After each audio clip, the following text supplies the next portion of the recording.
Peter, thank you again for allowing me to be in this show. It's a great, great theme. So some people said they didn't want to politicize their art. It's kind of hard for me to say that with my work. However, in this piece in particular, it's just repeating some of the zingers that we've all heard from our fearless leader. Somebody mentioned the hostages in Tehran. I went to school in a university for foreigners in 1978 and 1979. I met people from all over the world. I lived in Connecticut up until then. All I knew was Connecticut. And I went abroad and I met people from everywhere. I saw people who were still, when China was called Red China, I saw people in their tunics and their cotton shoes walking in the snow.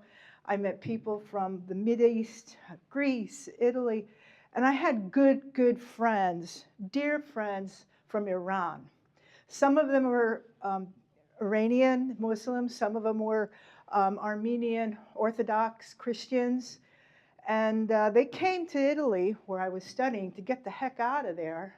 And we became friends, and some of them we thought were going to come to the States.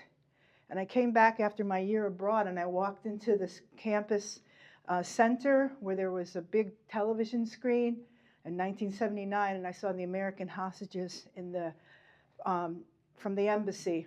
And I knew that I would probably never see those people again, and that's truly what happened. But now where we are today, I think about them, and I hope they're safe. I have no idea what's going on. And I don't have answers, but I have lots of questions. And I've often heard that said about artists, how we ask the questions, the important ones. And I am not anybody who will sit and not say there's an elephant in the living room when there is. I just don't know how else to do it. That's my compulsion, not only to make art, but to do that. And with what we've been going through lately, and meeting some people who also lived under brutal dictatorships, like in Chile, I finally understand what art and absurdity is. Like, I always wondered, why did Marcel Duchamp take a urinal and turn it upside down and call it a fountain? Well, he was rebelling the war. He was rebelling frivolous social status and things like that. So now I get it. And I sure as heck haven't had the suffering that others had. But I know we're all feeling winter in America right now. So this particular piece was a ready-made, like the urinal, a gumball machine, and it's called Gumming Up Democracy. And all I did was take about 20 of his favorites, our favorite zingers, and put them all on transparent paper. And I printed them all out, cut them like a crazy person, kind of like Daniel with his. He actually helped me a little bit. But you can actually turn this. Oop, come on, let's turn. And get your gumball. So it's a working gumball machine. And this one probably says, witch hunt, So it could say eating the dogs, shithole countries, grab them by the pussy, all those nice things that any leader of the free world should say. So you're welcome to take your gumball if you'd like. Anyway, and this is kind of a nostalgic tablecloth going back to the time when we did have leaders that would say things that inspired us, and we felt proud, even though nothing's perfect, and we have our finger in a lot of pies all over the world. We all know that. But America was a leader, and people looked up to us, and I don't think that we're there right now, and I hope we get back there. But anyway, so that's the gumball machine. So Peter used the saying winter in America, and he said the revolution won't be televised. And I thought, yes, it will. And in fact, it was. And if we didn't have all of us with our cell phones that could make videos, Minneapolis would probably still be in the state it was, and there'd probably be more people that would be suffering in the same way. So this is dedicated to those people who documented what was going on. Because right now, we're getting, with AI and everything, we don't know what we're seeing is true anymore, right?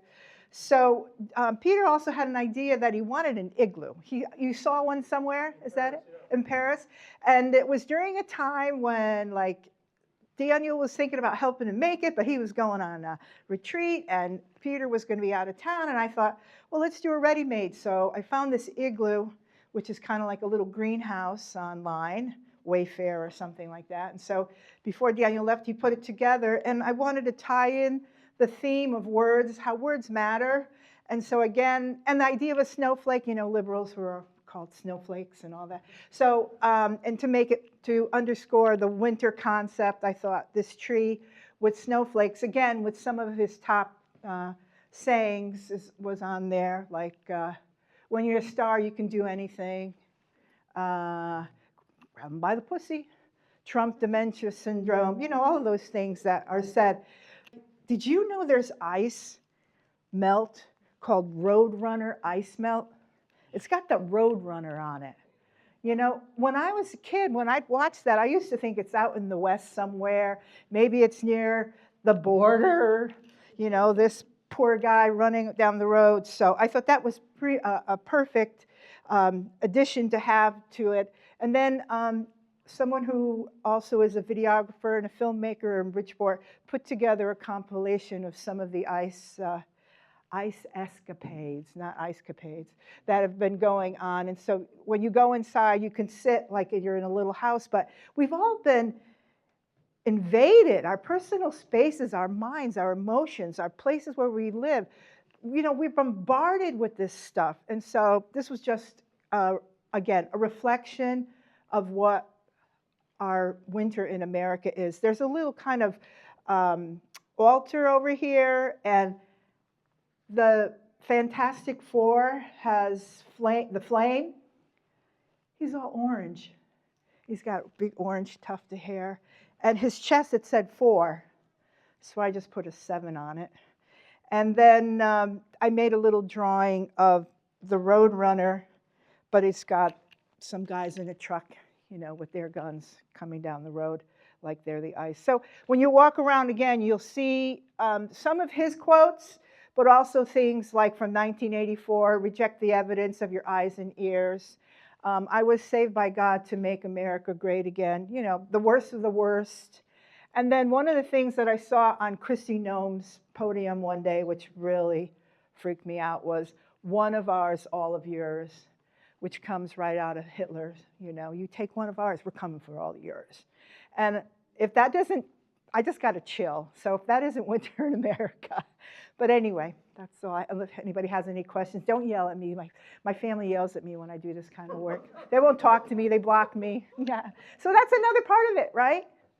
So anyway, that's it. Thank you again, Peter.